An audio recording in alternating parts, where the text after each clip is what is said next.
But here's what I do want to ask you. You played women's soccer a bit of a while ago when you were in college about 2 years ago. She's very young. It's not true at all. Yeah. No, I'm 75. Yeah, 100%. We certainly both acted. But the women's game has made many leaps and bounds. Has advanced quite far since your time playing there. I remember when you and I spoke once, you said that you had to live in a host family's house, right? Or that was one of the ways people, were able to play the game.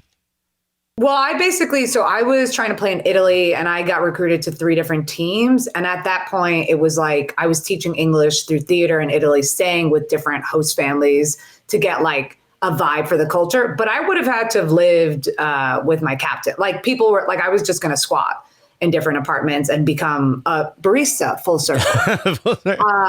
It's crazy. Like I have friends, trying out for the US teams. If you're like not the like top 18, if you're like in the 22 to 30 numbers, or like they're still unsure about you, you're staying in a hotel that you pay for. Like there's no food budget. It's if you don't have money, don't do the sport. Hello, Lovegreen. Oh my God, sorry. That's really funny. It's wild. The host families were really fun, but that was for teaching English. So that you had to basically make your own living in order to play a sport professionally. Yeah, I was really, really poor at the time. Like I was making money off of that. So I was teaching little Italian kids English through theater. They learned nothing. They probably actually got dumber with me. But fun fact, stinky means shin in Italian, and it's also a word in English. So that was the word I would always teach them. Shin or shin? Shin, like your shin bone. Oh, shin. Okay. Like on the front of your leg. So your shin guard is a stinky guard. Hell yeah. And so is your deodorant. So I was just about to say that. We're just sorry. We're the same. She got him. We're too fast. Just how instead inflatable jacuzzi and you have to blow into a straw for the bubbles to get going. So that's the jacuzzi. Well, is it a straw or would it be like? Hey, all right, folks. Come on. I wish I had the this. You need this for Lorena. So what do you think of? What do you think about when you see the league now? You've got massive superstars. You got Natalie Portman. All these people, all of a sudden, investing in the league. You've got these clubs going in LA. You've got all these different cities that are vying for different clubs in the women's game. And now I believe a lot of MLS teams are trying to go get like women's teams. They're trying to invest in women's teams. How do you feel about all of the advances that have been made? Do you think there's still a lot more to go? Do you like where it's headed? Is there something you wish was different? Yeah, I mean, there's no way anyone can be like, I can't believe it's going in this direction. Like, I'm just so excited. I was talking to this guy last night and he's like, do you think women's soccer got popular because of Yellow Jackets, the show? And I was like, babe, Yellow Jacket, he was, like,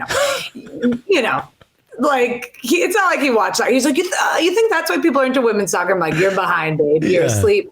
Like, literally what I told him was, if you're not investing in women's soccer, just like whether that's TV shows, whether that's the actual like teams itself, whatever, it is like what the Megan Rapinoe generation have done, like off the heels of the Ham generation. It's like actually crazy if you think about it. Like they fundamentally, people in America are like, oh, this is our sport. Like, yes, it's still, I think within the margins, you still got like, you're competing against the men's basketball, football and baseballs of the world. But like the fact that they're on daytime television, just being like, yeah, cool. Like we rock and we're, the Oprah of a sport, I think is insane. So I love where it's going. I think it's also just athletics in general is a really tricky, like the wealth gap in athletics is just massive. Like I was talking to a different friend who was, did never watch Yellow Jackets. And she was just like, how can you be that friend? Really? When you think about it. Exactly. Crimson Pizza. Yeah. 90% of the country has not even heard of Yellow Jackets. Thank you. Did MLS get popular because of Ted Lasso? So that's the direct correlation right there. That's right. No, I mean, did Ted Lasso get popular because of Yellow Jackets? I mean, there's a lot of questions to be asked here. That's a lot of deep thinking. Also, was Ted Lasso popular because of the pandemic? It doesn't matter. But I think like all of it's just proving that the market in the US, it's just like it's ready to blow up and there just isn't enough cool, like, I'm so happy that there are all these teams out there. I think it's just we're waiting for it. But I do think that the money and the infrastructure, I'm really curious to see how players get brought up, because like I was a player, for example, that like solid player, didn't have the money really to get the training I needed. Like if I'd been at 12 years old, like working, doing the one-on-one programs or academies, like I think I would have played in the US professionally and been great. But it's like, I did not have the money to just be making 20,000 a year. And like, and if you're making between the 20 and 50K a year gap, like you're doing great. Yeah. Which is insane. And you're getting money obviously from like, you know, you're getting sponsorships, you're getting all that stuff, but it's like the gap to get there is so hard. Like, I think it's almost harder than working in comedy. Like, I don't know. I don't know. Or maybe I just go from women's soccer to comedy at some point. No, it was an easy segue. Yeah, no. The joke is that I've been wanting to stay poor. I just was like, money is like, that's too hard. TurboTax? Who's that? Yeah. What if I never have to pay tax? Huh? Yeah. Good. And that's why I'm leaving the country. Yeah. So the segue really happened. So I was always just really funny. Like I was class clown in high school and I always was just really silly, but I thought being behind the camera would be better. And my dad, he's a huge cinema buff. So like my favorite movies are Singing in the Rain, you know, The Wizard of Oz. Like I really love classics and I just love learning about movies. And so I kind of was just like, more of a musical lesbian as opposed to a Lego lesbian. Yeah, Bamilton was appropriate. Phantom of the Opera, if you're nasty. But yeah, so I just was like always really funny and like an athlete. Athletes, I think, are like really great performers. Just like they just have that showmanship. So it kind of all made sense. And I basically came out of the closet and was like had stopped playing soccer, got a full scholarship to go play at Queens College. And so it was kind of saying yes and to life, and then did like a free improv class. So I was saying yes and on the stage. Please make Yes and to Life the title of your autobiography. Oh, it already is. It's written on just scrap sheets of loose leaf. Which is professionally printed though. That's the look. Yeah, printed. Yeah. No, a tiny immigrant woman did it for me. I'm not doing it. God forbid. God forbid. I have no money to pay her though. So good luck. No. That internship we were talking about earlier, that's what I've offered to her. Wizard of Oz does go hard. Thank you so much. Where's Sean? Sean, where are you for the Sean, we got to give you credit for a comment you didn't make. Inquiring minds want to know. Yeah. Inquiring minds want to know what? Did MLS get popular? Because I think that. I see that. Playing soccer for drink tickets. Chris Jarrett. Hilarious. Thankfully, it's not that sad. I like the fact that a lot of the women's players have sort of clout is probably the right word, but I hate using it. Their clout has sort of risen socially. You know, their social media presence, their personalities are important. And look at this. Christian Polanco is in the chat. He's freaking out. He says, "What's good from Italy?" What's good from Italy? Get out of here. What's good? ? From Italy. No, but I mean more like you're gonna be from Italy. Throw some Italian in there. Yeah, I know. Give me a va bene. Yeah, show us your stinky.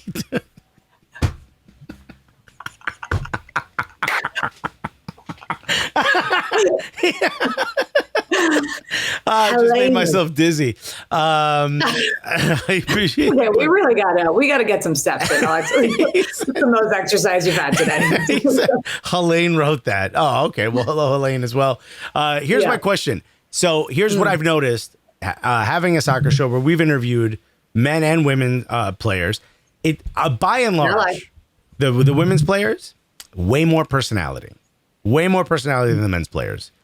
Here's my question. What do you assess that as? Because I've been told multiple things. Whenever I bring this up in front of like agents and stuff, some agents who rep women's players say they feel they have to be that way in order to continuously get their name sort of above water and for people to recognize them. And because they also have to make more money on the social media side in order to make their career as lucrative as possible. Some of the men maybe don't have to do that because they make more money. And then the other thing is that because the women's system doesn't have the infrastructure that the men's had for much longer, they're not getting sort of bogged down with all like the media training and shit like that. They're just able to be themselves. Or is it just that, the women's players are just doper? I think it's two things. So I think one, to be someone that pursues athletics as a woman. Sean's show is just stinky. Just happens to be Alexis's autobiography. I think it is. Oh no, I've lost him. A critical question, and the man is gone. Here we go. He is as red as the American flag. Oh boy. You know what I'm laughing at? I'm just laughing at Christian being there like, what the fuck is going on? He's just picturing his entire life's work in these past few years crumbling. Before it. Yeah, immediately. Sorry, I made me laugh. So anyway, you were saying something important. No, I had a really poignant answer, but if you could, no, keep laughing. I've lost you. This is classic. Yeah, this is where I just started interviewing myself. Why do women have more personalities? Because men don't listen. That's, I think, what it is. My abs hurt. Go ahead, please.